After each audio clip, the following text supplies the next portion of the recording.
मूसेवाला को अपने ऊपर हमले का अंदेशा तो था, लेकिन उन्हें शायद ये नहीं पता था कि 29 मई से 48 घंटे पहले भी उन्हें मारने की कोशिश की गई थी। और इस केस में शूटरों ने ताजा जानकारी ये दी है कि वो 27 मई के दिन मूसेवाला को मारने के लिए मानसा गांव पहुंचे थे, लेकिन वहां कुछ ऐसा हुआ कि 48 घंटे पहले ये प्लान फेल हो गया। क्या हुआ था मूसेवाला की मौत से 48 घंटे पहले, आपको इस रिपोर्ट में दिखाते हैं।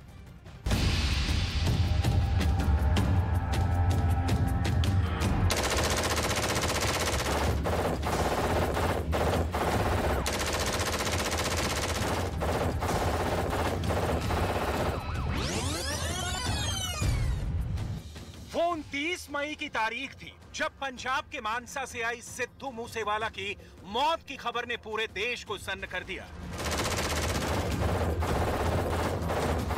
लेकिन अब इस हत्याकांड में जो नई बात सामने आई है वो बेहद चौंकाने वाली है।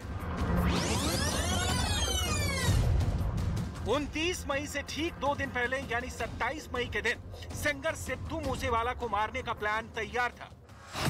मूसेवाला को मारने के लिए 27 मई को भी रेकी की गई थी। मूसेवाला को मारने के लिए 27 मई को भी शूटर मानसा पहुंचे थे। शूटरों को मूसेवाला की मूवमेंट की पूरी जानकारी मिल चुकी थी। मूसेवाला घर से कब और कहां के लिए निकलने वाले थे, इसकी एक एक डिटेल शूटरों के पास थी। प्रियव्रत फौजी ने पुलिस की पूछताछ में जो बताया उसके मुताबिक हत्या से 2 दिन पहले यानी 27 मई के दिन मूसेवाला अपने घर से अकेले निकले थे। मूसेवाला को किसी केस के सिलसिले में कोर्ट जाना था, इसके लिए वो अपनी कार से अकेले निकले। इधर मूसेवाला की कार निकली और उधर उनका इंतजार कर रहे शूटर एक्टिव हो गए। शूटरों ने 2 गाड़ियों से मूसेवाला की गाड़ी का पीछा किया, लेकिन मूसेवाला की गाड़ी गांव की सड़क की बजाय हाईवे की ओर निकल गई। ज्यादा स्पीड होने की वजह से शूटर उनकी गाड़ी का पीछा नहीं कर पाए और सारा प्लान धरा का धरा रह गया। मतलब मुकम्मल इंतजाम होने के बावजूद शूटर मूसेवाला पर हमले से चूक गए, लेकिन उन्होंने अपना प्लान नहीं छोड़ा। इस घटना के बाद मूसेवाला की दोबारा रेकी की गई और 2 दिन बाद जब मूसेवाला अपने घर से निकले तो इस बार शूटरों ने कोई गलती नहीं की।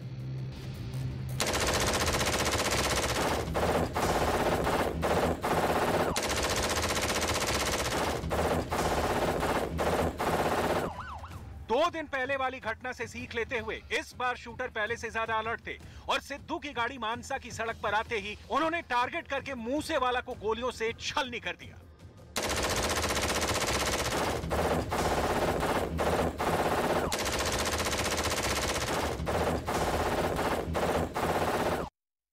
मूसेवाला मर्डर केस में न्यूज 18 को एक्सक्लूसिव जानकारी मिली। कहा जा रहा है कि इस हत्याकांड में कातिलों का कोड वर्ड इस्तेमाल हुआ था।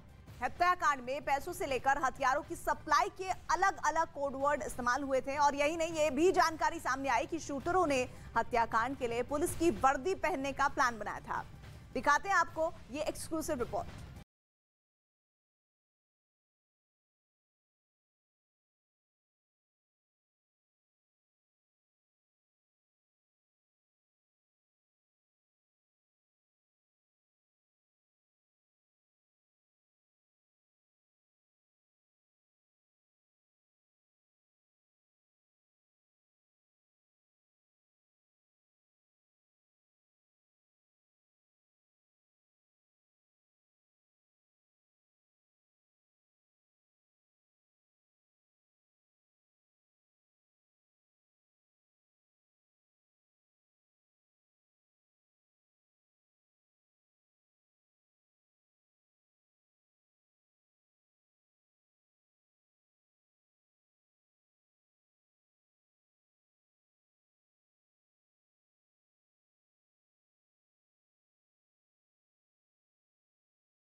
आदमी कौन है, ये कहां रहता है और इनकी असली पहचान क्या है। पुलिस की पूछताछ में गैंगस्टर संतोष जाधव ने खुलासा किया है कि उससे ये कोड वर्ड दुबई में बैठे विक्रम बराड़ ने दिया था। ये कोडवर्ड इसलिए दिया गया था ताकि मध्य प्रदेश से हथियारों की सप्लाई की जा सके। बता दें कि मध्य प्रदेश के सेंधवा का नाम इस मामले में सामने आ रहा है। मध्य प्रदेश का सेंधवा वही जगह है जो लॉरेंस बिश्नोई गैंग के लिए हथियारों का एक बड़ा गढ़ माना जाता है। यही वजह है कि तमाम एजेंसियां सिद्धू मूसेवाला हत्याकांड में इस एंगल से भी जांच कर रही हैं कि कहीं हत्याकांड में इस्तेमाल हथियार मध्य प्रदेश आए गए थे। लॉरेंस बिश्नोई के कहने पर उन हथियारों का इंतजाम कनाडा में बैठे गोल्डी बरार ने कराया था। यही नहीं, मूसेवाला की हत्या के लिए जिन शूटरों को काम पर लगाया गया था, उन्हें हत्याकांड के लिए सिर्फ टोकन मनी मिली थी। मतलब ये कि खाने पीने का खर्च और शूटरों के ठहरने के लिए उन्हें पैसे दिए गए थे।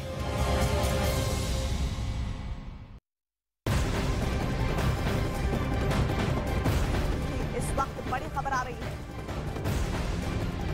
खबर यह कि मूसेवाला की हत्या 10 अत्याधुनिक हथियारों से फायरिंग करके की गई है। ये अहम जानकारी न्यूज 18 पर इस वक्त आ रही है। दरअसल लगातार इन्वेस्टिगेशन में बाद पुलिस को जानकारी के तौर पर मिल रही है। उसमें कहा जा रहा है कि जहां कई शार्प शूटर्स इस पूरे हत्याकांड में शामिल थे और जो हथियारों की बरामदगी हुई है छापेमारी के दरमियान, उसमें अत्याधुनिक हथियारों का इस्तेमाल हुआ है। हत्या में 10 अत्याधुनिक हथियारों के जरिए फायरिंग की बात की जा रही है, जो एक महत्वपूर्ण पक्ष हो जाता है क्योंकि पूरी फुल प्रूफ प्लानिंग के साथ बिश्नोई गैंग ने हत्याकांड को अंजाम दिया है।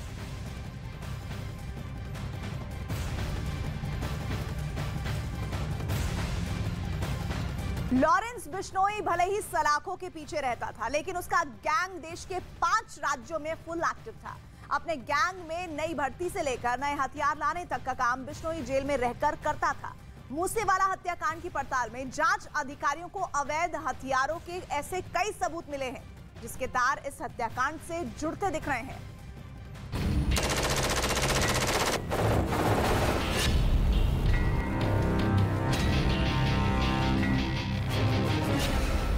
मूसेवाला की हत्या में शामिल हथियार कहां से आए?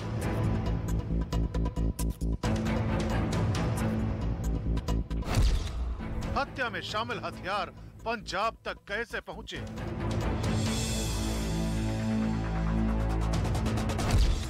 मूसेवाला के लिए मौत का सामान कहां से आया?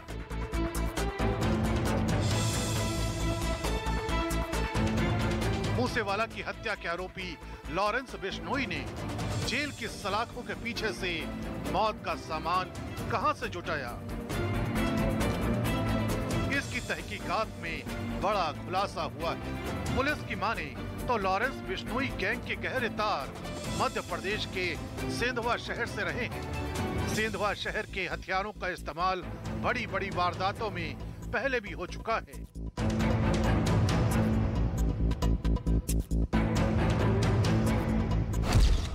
सेंधवा से बिश्नोई गैंग में शामिल नए लड़के कुरियर बॉय बनकर हथियारों को यहां से अलग अलग राज्यों में भेजते हैं। हथियारों को भेजने के लिए बिश्नोई गैंग हमेशा नए लड़कों का इस्तेमाल करता था ताकि ये लोग पुलिस की नजर से बच सके। पुणे पुलिस ने बिश्नोई गैंग के लोगों को 13 बंदूकों के साथ गिरफ्तार किया है। ये सारे हथियार मध्य प्रदेश के सेंधवा से आए हैं। इसके बाद पुणे पुलिस पूरी तरह एक्टिव हो गई। अब जांच एजेंसियां सेंधवा पर फोकस कर रही हैं। महाराष्ट्र पुलिस की एक टीम सेंधवा पहुंची और पूरे मामले की पड़ताल शुरू की। न्यूज 18 इंडिया ने सेंधवा के थाना प्रभारी राजेश यादव से बात की, जिन्होंने कबूल किया कि सेंधवा का उमरटी इलाका अवैध हथियारों के लिए कुख्यात है। हालांकि लोकल पुलिस का कहना है कि वो लगातार कार्रवाई कर अवैध हथियारों के जखीरे को पकड़ती रही है, लेकिन बिश्नोई गैंग के नए सप्लायरों के एक्टिव होने की वजह से उन्हें पहचान करने में मुश्किलों का सामना करना पड़ रहा है। देखिए, अभी सेंधवा शहर पुलिस को इस संबंध में महाराष्ट्र पुलिस ने कोई संपर्क नहीं किया है। ये उनकी जांच का विषय है। अभी तक हमने करीब 37 से अधिक पिस्टल बरामद किए हैं, 17 से अधिक कट्टे और 50 से अधिक राउंड बरामद किए हैं। मूसेवाला हत्याकांड की पड़ताल के लिए न्यूज 18 इंडिया की टीम सेंधवा इलाके के उमरटी में गई, लेकिन हमारी टीम के सामने गांव वालों ने कुछ भी कहने से मना कर दिया। यहां तक कि गांव के कुछ लोगों ने हमें कवरेज करने से भी मना कर दिया। अवैध हथियारों के लिए सेंधवा का उमरटी इलाका जाना जाता है।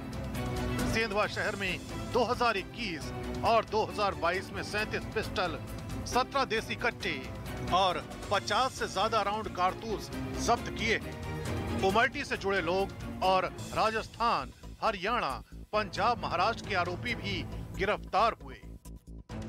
पुणे पुलिस के सेंधवा पहुंचते ही उमरटी इलाके में हड़कंप है।